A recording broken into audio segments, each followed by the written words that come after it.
Cameroun Bandou, Africa Bandou, to the world Bandou.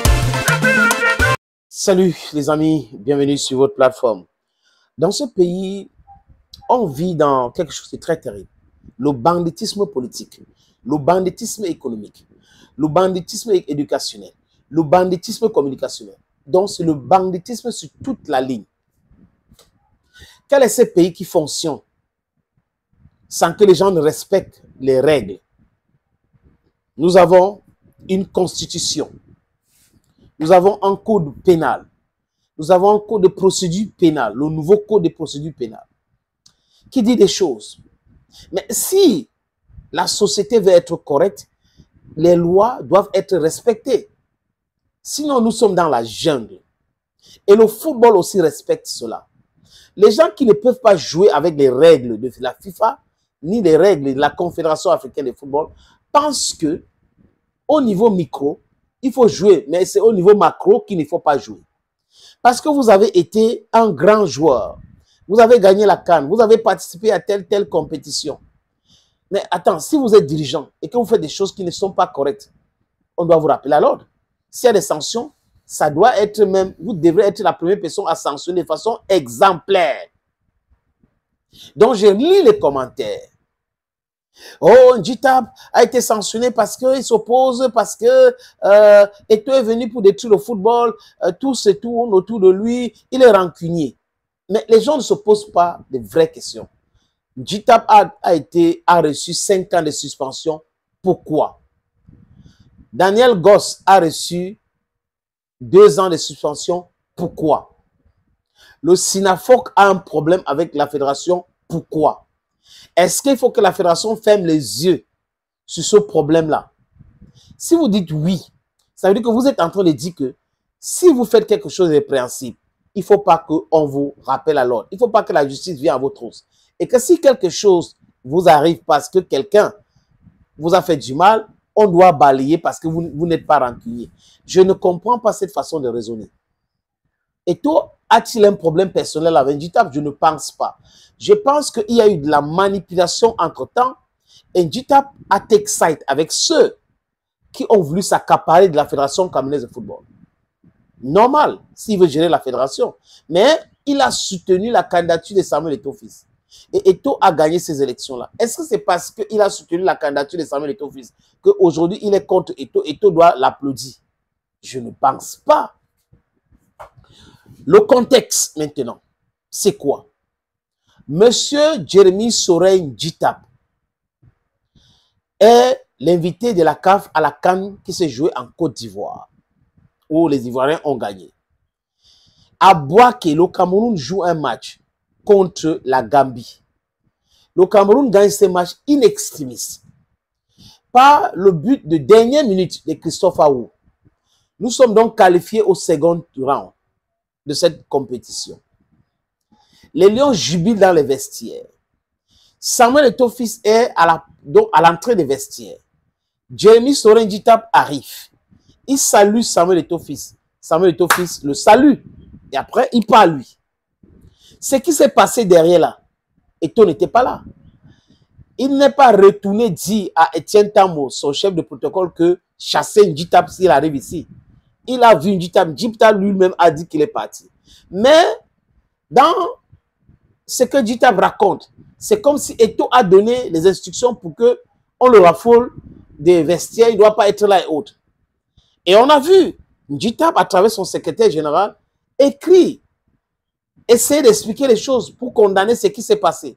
La FECAFOOT a donc essayé de réagir, ou la FECAFOOT a voulu réagir. Moussango, qui est le secrétaire général de la Confédération africaine de football, apparemment, ils sont amis avec Ndjitap et les autres Camerounais qui rôdaient autour de la CAF. Il a donc envoyé une correspondance en disant à la FECAFOOT que ce qui s'est passé, c'était lors d'une compétition de la CAF, que c'est à la CAF de régler ce problème. Est-ce que la CAF a donc réglé le problème? Parce qu'un des membres de la CAF a été accusé à tort. Et ces membres-là voulaient régler le problème. On a dit non, non, non, c'est la CAF, c'est la CAF. Est-ce que la correspondance de Moussango est un élément juridique? Ça, c'est basé sur quoi? Est-ce que quand on parle des règles, la loi et tout ça, là, c'est un secrétaire général qui va envoyer un communiqué pour régler ce problème? La justice est là pour ça. Donc, le code d'éthique de la fédération a été breach par Jérémy Soren Djitap. Et la FECAFOOT a jugé cette affaire. Mais n'oubliez pas qu'il y a beaucoup d'autres affaires. Parce que il y a beaucoup d'autres affaires. Mais concernant ce qui s'est passé en Côte d'Ivoire, Djitap aurait dit, parce que quand il a accusé à travers sa sortie, Etienne Tamo, Samuel Eto'o-Fils, Etienne Tamo aurait réagi donc dans un bloc en expliquant les choses. Il est venu, quand ce n'est pas moi qui lui a parlé, c'est la sécurité de la cave, et il a commencé à accuser Eto'o, il a commencé à crier, après il a dit que c'est la normalisation va venir, vous allez partir très bientôt. Donc vous voyez que le gars et ses amis avaient déjà préparé les choses. Ils savaient dans leur tête que c'était bon pour Samuel Eto'o-Fils. Que c'est bon. Eto'o est parti, c'est bon pour lui. Il n'y a rien à faire. Malheureusement pour ce monsieur, ça ne s'est pas passé comme ils ont voulu. Vous voyez un peu.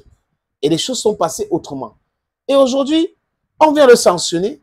Eto'o a fait ceci, Eto'o a fait ceci. Voilà pourquoi Jérémy Soren Djitap a été sanctionné. Ce n'est pas un problème personnel. C'est qu'il y a un code d'éthique. Et si vous ne respectez pas cela, la loi dit quoi? Les règles disent quoi? C'est 5 ans d'interdiction de parler de football. Donc, dans le milieu là, c'est 5 ans. Et Djitap doit payer 10 millions d'amende, 10 millions de francs CFA.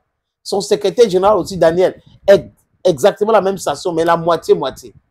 Bon, pour ceux qui veulent qu'on en parle, Djitap gère le SYNAFOC depuis combien d'années? Le SYNAFOC reçoit combien comme financement? Les amis, c'est beaucoup d'argent. Prenons l'exemple. Les gens disent que c'est 1 million de dollars. 1 million de dollars chaque année. Pendant 9 ans, ça fait 9 millions de dollars. Qu'est-ce que M. Djitap a fait de cet argent? Il a développé quoi avec cet argent? Il a protégé qui avec cet argent? Si c'est pour faire les émissions de Bachin et après aller protéger, c'est Eto'o qui l'a dit, protéger les présidents des clubs, notamment à la CAF, il est fort.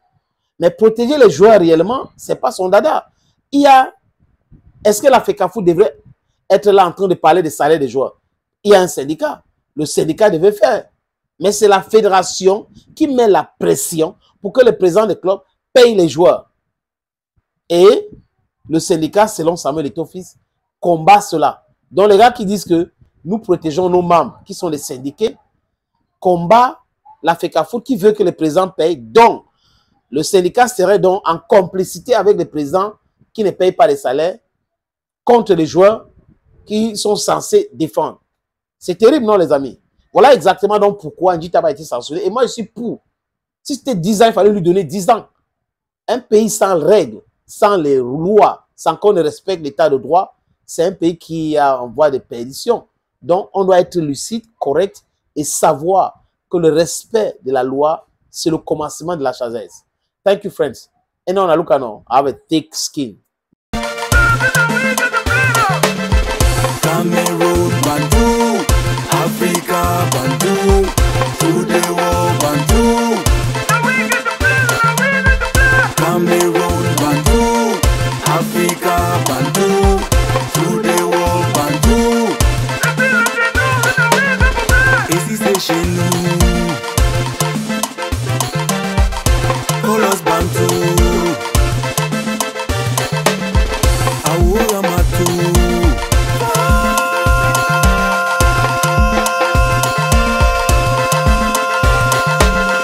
Cameroon Bantu, Africa Bantu.